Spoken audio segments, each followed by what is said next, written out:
The following is a special presentation of the First Horizon Greene Sports Zone. This is the Gary's Paint and Body Shop Stephen Gregg Show.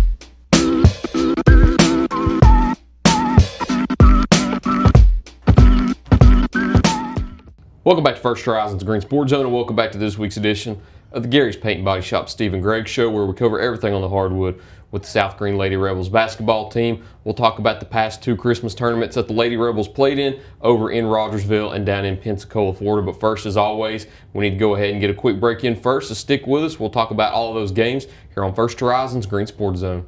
The Gary's Paint and Body Shop Stephen Gregg Show is brought to you by Gateway Ford Nissan, Tommy's Plumbing, Gary's Paint and Body Shop, and by First Horizon Bank.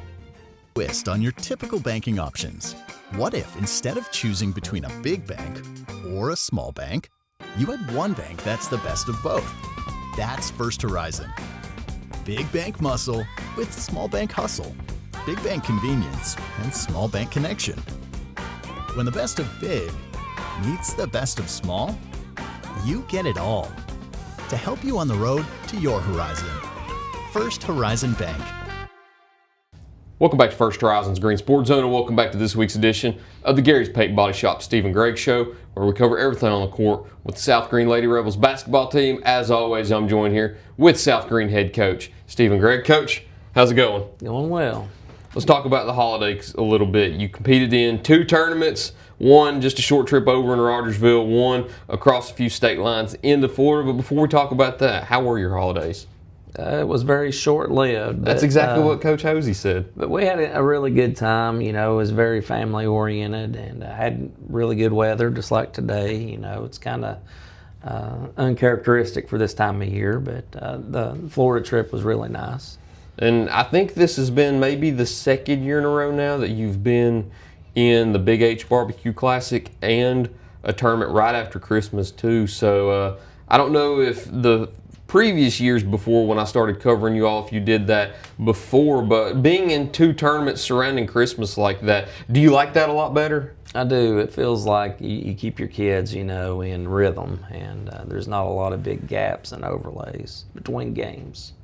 And of course, you're wanting to avoid rust, and that's the situation there. And it looks like you do avoid that. You go into the Big H following a few regular season games, and you have a good time through the Big H Classic. You make it all the way to the championship game and give Cherokee one of their harder fought games all year. Come up short in the championship game, but being in the Big H Classic for the second year in a row now, how did you like your trip through it again? Yeah, it was a great experience. We advanced further than we did last year.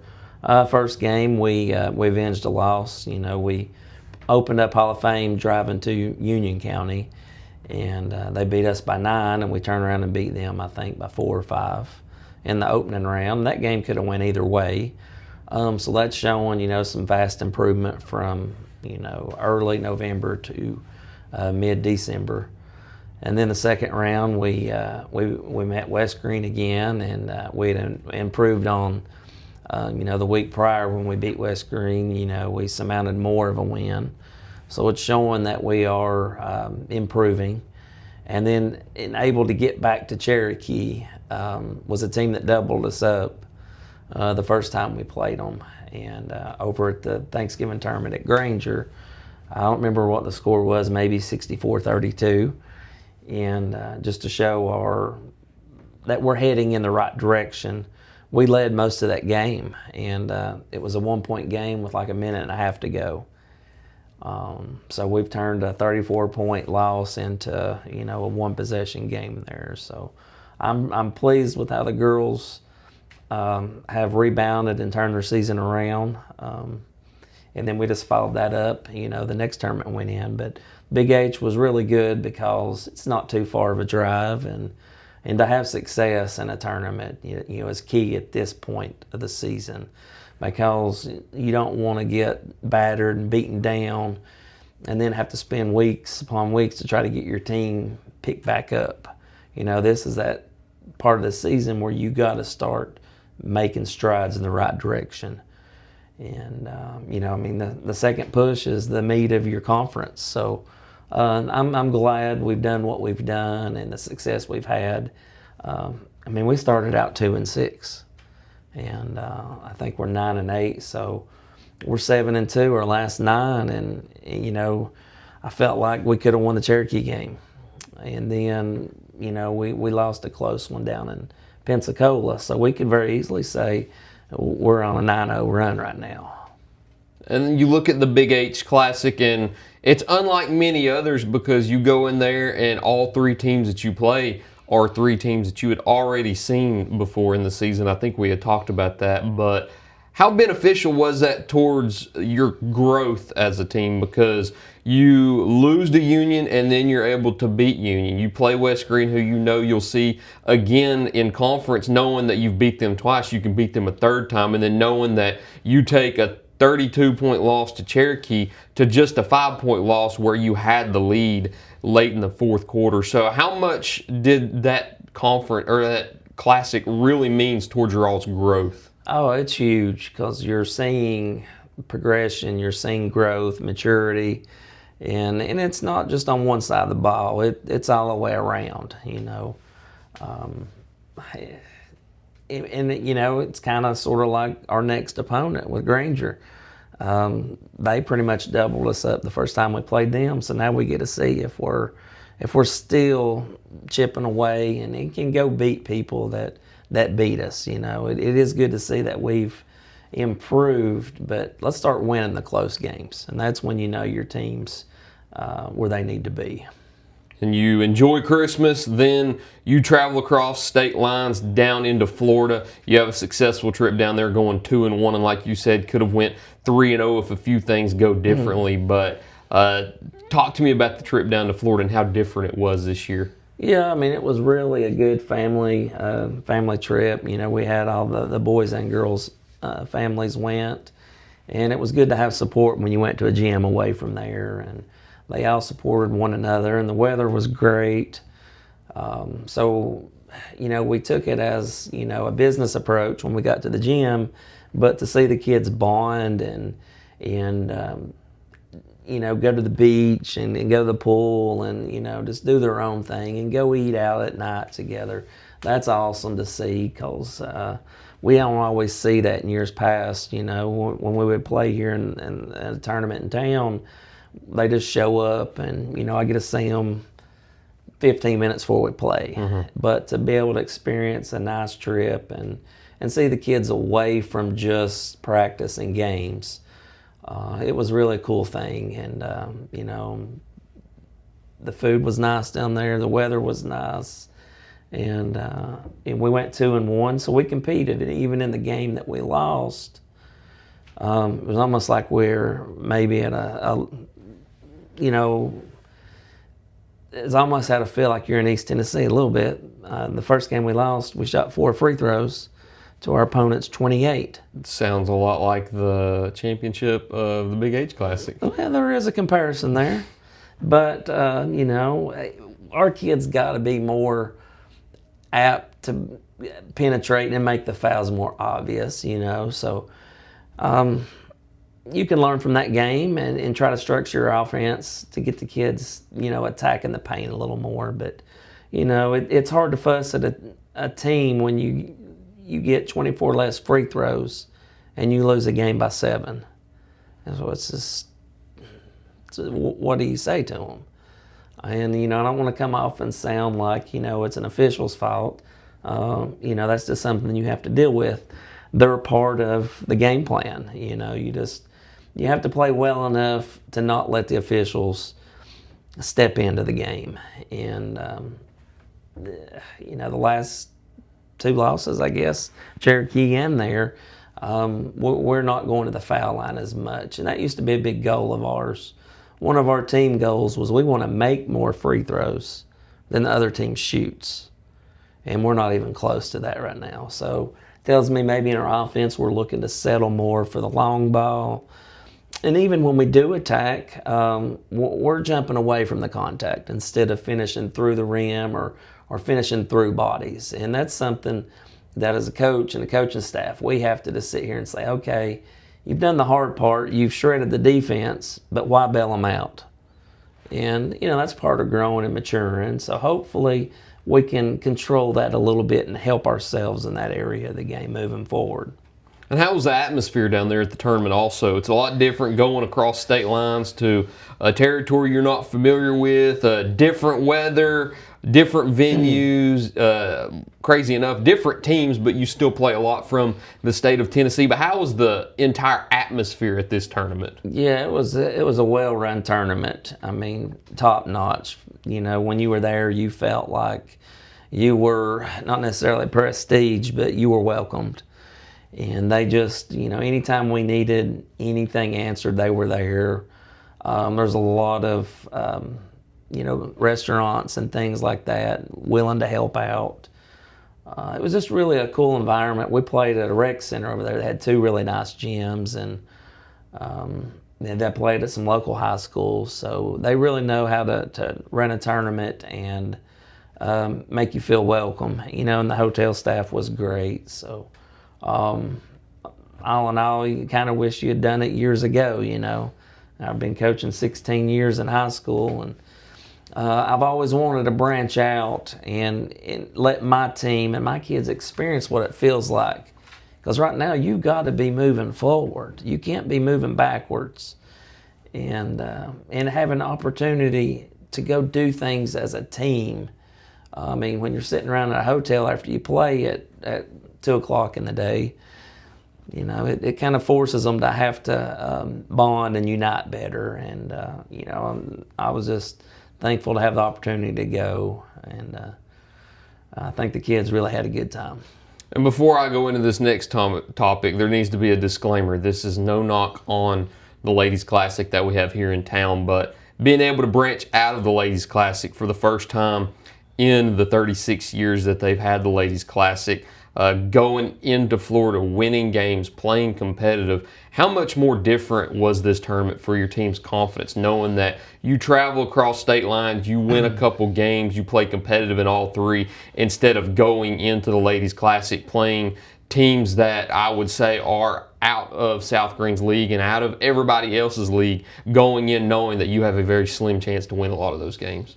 Yeah, I mean, you know, I don't want to contradict myself, because iron sharpens iron. Yeah. You know, you want to get good, you play good competition. You want to, you know, be the best, you got to play the best, you know. That's a Ric Flair quote. Woo! But, there you go. You know, you got to look at it from a coaching standpoint. A coach knows what its team can handle, and if it's got a tough schedule, like we play a tough schedule, not necessarily you want to beat yourself down in a tournament that could irritate or not allow you to take that next push that you need. So Ladies Classic is a good tournament for teams. You know, they're broadcasting and getting big names in here, but if you play a watered down schedule and you can afford to lose a couple, you know, as long as you're not getting your kids beat down and having to spend weeks upon weeks. I mean, we got to turn around next week. We got 2 conference games. You got a really tough non-conference game this Friday. So in years past, you know, we've had a little success in there and it's been okay. But for the most part, you get knocked down and you know, now your record becomes something that people start critiquing and criticizing. And, you know, wins and losses aren't what define a team. You know, what defines a team is, you know, once again, you know, a rocky line. You get knocked down, how many times you going to get back up? But at some point, you got to look after your own team and realize what's best for my team, what's best for this team moving forward. And I, you know, we had a good experience going there. We went 2-1, but we competed in all 3 games, and that's what I like to see. So. No, you know, no bashing the Ladies Classic. You know, there's still going to be people show up and go watch it, whether South Greene plays or the local teams. But it was really great to see my kids flourish and get along and go do some things outside of just showing up and playing and not knowing what they're going on to. And then moving forward now, you've got, like you said, a tough non-conference game with Granger on Friday before you get back into district action next week. We'll talk about that Granger game along with that Happy Valley game here at home next Tuesday. But before we do that, we need to get a few words in from our loyal sponsors. So we'll be right back after these quick messages here on First Horizon's Green Sports Zone. Here's a twist on your typical banking options. What if instead of choosing between a big bank or a small bank, you had one bank that's the best of both? That's First Horizon. Big bank muscle with small bank hustle. Big bank convenience and small bank connection. When the best of big meets the best of small, you get it all. To help you on the road to your horizon. First Horizon Bank.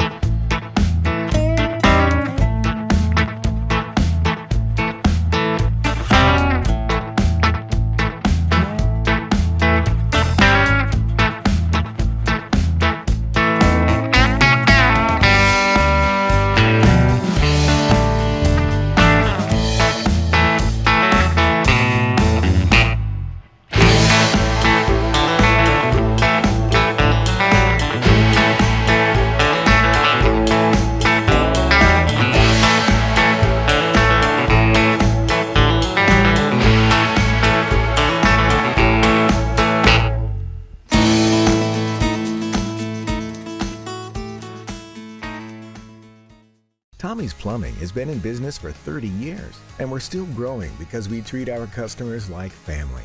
We are proud to do any job from kitchen faucet installation to a complete home repipe. Tommy's Plumbing offers warranties on most products installed by our technicians. When the job is done, our friendly professionals make sure to clean up. We invite you to visit our new showroom in Jonesboro to see our quality products for yourself. Tommy's is the only one to call when you need a fast, reliable, professional plumber in the Tri-Cities. At many dealerships, you get what you'd expect: games, gimmicks, and shady sales tactics. At Gateway Nissan in Greenville, expect the unexpected: low prices, convenient service, and a great buying experience. Get our Gateway exclusive lifetime powertrain warranty. No worries for life. You deserve the unexpected. It's the #1 reason you gotta get to Gateway. Shop online at GatewayNissanGreenville.com. Or take the super short drive down Highway 11E to Gateway Nissan in Greenville. Welcome back to First Horizon's Green Sports Zone, and welcome back to this week's edition of the Gary's Paint and Body Shop. Ooh, I almost said Terry Hosey Show. This is a Stephen Gregg Show. See? It's hard to do that when you've got three that are sponsored by Gary's Paint and Body Shop, but hey, while we've got the opportunity, thanks to Gary's Paint and Body Shop for sponsoring all the South Greene shows. But this is a show where we cover everything on the court with the Lady Rebels basketball team, as always joined here with South Greene head coach Stephen Gregg. Back on the hardwood here at South Greene for the next two games. Friday you get Granger, Tuesday you get Happy Valley back in district action. You play, as I told Coach Hosey, kind of your out-of-conference best friends in Granger. You've moved out of conference with them, but kept them on the schedule all this time. You play them this upcoming Friday here at home. What can we expect when the Lady Grizzlies come into South Greene? They're a very good team. They already whipped our tail once. They bring a lot of intensity on defense. They try to speed you up and make you have to make good, sound decisions, and we got to be prepared for that. Earlier in the year, we didn't value the basketball, and they exposed it, as well as a few other teams. But I feel like we've steadily gotten better, and be a good test for us. They get downhill well. They like to dribble, drive, and dish they shoot a lot of threes. They're great at drawing fouls, so they're really a two-headed monster, you know. We got to bring our defensive game, but also not be careless with the ball like we did there. I felt like we played them good for a half at Granger, and we were only, first of the year playing good for, a couple quarters. We never could put 4 consecutive quarters up. So I think we're past that now, and this is another good test to where we're going to have to play fast, but play under control.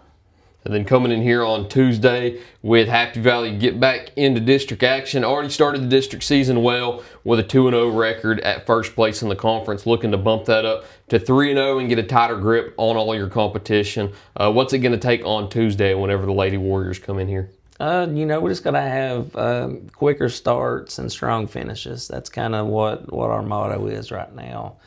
We've been a little slow to start out. I think about the Granger game, since that is our next opponent up there. We're down 8-0, and we've already burnt 2 timeouts in the first quarter just to get our team's attention. And but by the end of the quarter, it was 15-12. We settled in, and but we gotta come out throwing punches early and be able to withstand and win the close games when it matters. There is no moral victories, but you have to feel good when your team is making the right steps in the right direction, whether you win or lose. A lot of coaches get hung up on that they want to win more, but what really matters is what we're talking about in February and March. And of course, you've got the opportunity, like I said, to strengthen that grip on the conference with Happy Valley. Coming off of a 1-month break between district games, but being successful in all those games in between there. How do you like your chances going into this conference slate right here, where you're going to end up getting, looks like, I think most of your games from here on out, 8 of your next 9 are conference games after Granger. So having a successful period there between conference action, how do you feel going into it? I mean, we got a really good test tomorrow with Granger. You want to play tough games before you get back into your conference. And the good thing is Tuesday is a home game. So we get to play here again in front of our home crowd, which we've not been able to do that much. I think the UH game. Twice maybe? Yeah. So it's going to be good, when you do pick it back up after Christmas, having the advantage of playing in your own gym. And it is crazy. You've only played twice so far up to this date on January 8th, but 4 of your next 5 games are here at home. So a perfect opportunity for everybody to come out and watch the Lady Rebels if you've got the opportunity on Friday night. They play at 6:30 against Granger, and then on Tuesday to tap back into district action at 6:30 against Happy Valley. We'll talk about more later on next week with Chucky Doak and Johnson County following that here at home, but that's all I've got this week unless there's anything else you've got to add. I'm good. Is that the one of one? That's the one of one. Yeah. Yep. That's Only one in existence? As far as I know. All right. Nobody's ripped it off yet? No, it's a special. I like it. Yeah. I think I've seen you wear it a few times. Get a little compliments on it, but I think we did a T-shirt fundraiser, and I don't like the cotton feel, so they did this little silky. Yeah, I do too. Moisture wicking, threw a little hood on it, so. They might sell these next year as a fundraiser. Who knows? Maybe. See, everybody likes it so much. I think it would drive in some merchandise sales. Possibly. I think it would. I think I've seen you wear it twice on the show so far. I think you may have coached in it maybe at Cherokee. I think I did. Yeah. So, yeah, I've seen it a couple times now. I always got to compliment you on it because it's a nice custom one-of-one sweater. I was looking back at some of the shows, and I don't even plan on it, but I'm always wearing gray. That's a good point. Yeah, like I'm always wearing gray sweatshirt. Maybe I'll mix it up, throw in a little black, but hardly ever wear anything with color. And that's an interesting point to make. Maybe come in here with some maroon next week. Possibly, yeah. Let's mix it up a little bit. All right, let's do that. We'll come in with just a multicolored shirt one week. We'll buy one of those crazy colored golf shirts where it has like 6 different colors on it. That way we'll. Because I think your wife even mentioned that a couple years ago that your color wheel was kind of stagnant. There weren't many colors on it. No, but when in the summer I like to wear a lot of crazy shirts, so I've got a few of those stashed in the back corner. Might have to incorporate those into the show sometime. We can. A little Hawaiian tropic shirt. So. I always joke with Coach Hosey. Him and I have you've probably seen it because it's very easy to identify, but he has an electric blue pullover that he wears, and I have one also, but we've done 5 years of interviews, and coincidentally we've never worn it on the same day. I'm still waiting for that day to happen, but I don't want to plan it. I just want to let it happen one time, but so far it's never happened. But when that day comes, we might blind everybody with how bright we are on screen. I'm waiting for that day to come, but it's yet to come yet. But Coach, that's all I've got this week. Thank you once again. Thank you all for watching this week's edition of the Gary's Paint and Body Shop Steve and Gregg Show. Look forward to seeing you next time here on First Horizons Green Sports Zone.